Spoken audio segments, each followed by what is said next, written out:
Jovens paranaenses. Folha de Londrina, 26 de abril de 2003. Num livro já antigo, Wilson Martins escreveu que o Paraná era um Brasil diferente.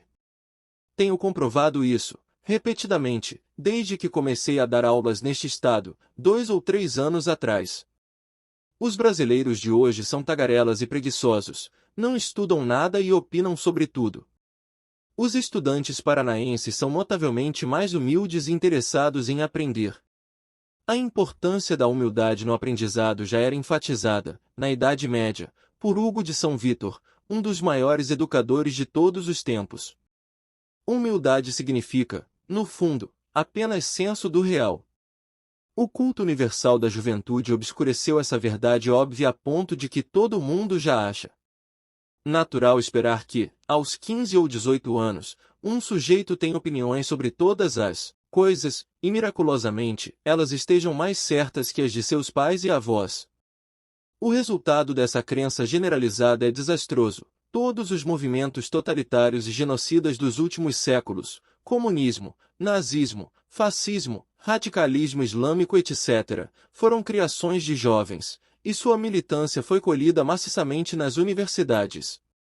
O culto da juventude traz, como um de seus componentes essenciais, o desprezo pelo conhecimento. Se ao sair da adolescência o sujeito já traz na cabeça todas as ideias certas, para que continuar estudando?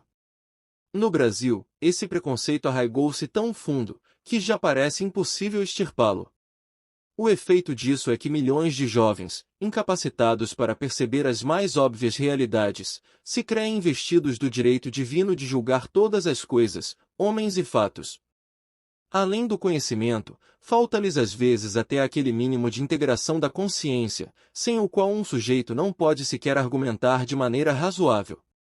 Sua pretensão arrogante contrasta tão deploravelmente com a sua falta de recursos intelectuais que nenhum educador dotado de bom senso se aventuraria a lhes ensinar o que quer que fosse. Raríssimos estudantes, hoje em dia, sabem distinguir princípios gerais de tomadas de posição sobre específicos. Adotam uma opinião sobre isto ou aquilo, sobre o homossexualismo, sobre a guerra no Iraque, e fazem dela imediatamente um princípio universal, extraindo-lhe conclusões que desmentem os próprios princípios da lógica ou do direito nos quais, não obstante, continuam se baseando para raciocinar sobre tudo mais.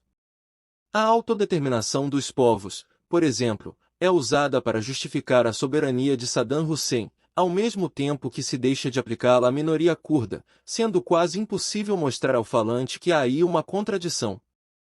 Em casos como esse, uma opinião política singular se sobrepõe de tal modo aos princípios fundantes do próprio raciocínio que uma pessoa neurologicamente normal acaba tendo o desempenho cerebral de um mongoloide. Outro dia encontrei na internet um site de jovens homossexuais que demonizavam os Estados Unidos, terra de promissão do movimento gay, e defendiam entusiasticamente as ditaduras islâmicas, nas quais o homossexualismo é crime punido com a morte. Na antiga retórica greco-latina, isso chamava-se argumento suicida, como no caso de um judeu que fizesse propaganda nazista. O argumento suicida era tão raro que os manuais de retórica mal o citavam. Hoje em dia, tornou-se a coisa mais comum do mundo e, nas falas de estudantes brasileiros, quase um paradigma. Os exemplos que citei são só 2 entre milhares. Quanto mais lisonjeada por pais e educadores, mais a juventude se torna estúpida e incapaz, anunciando uma maturidade de ressentidos, fracassados e invejosos. Tenho me defrontado com esses tipos no Brasil inteiro, mas garanto, entre os estudantes paranaenses o número deles é bem menor. Não sei como explicar esse fenômeno. Não conheço a história cultural do Estado a ponto de arriscar alguma hipótese. Apenas assinalo o fato e reconheço ver nele um raro sinal de que, para a cultura deste país, nem tudo está perdido.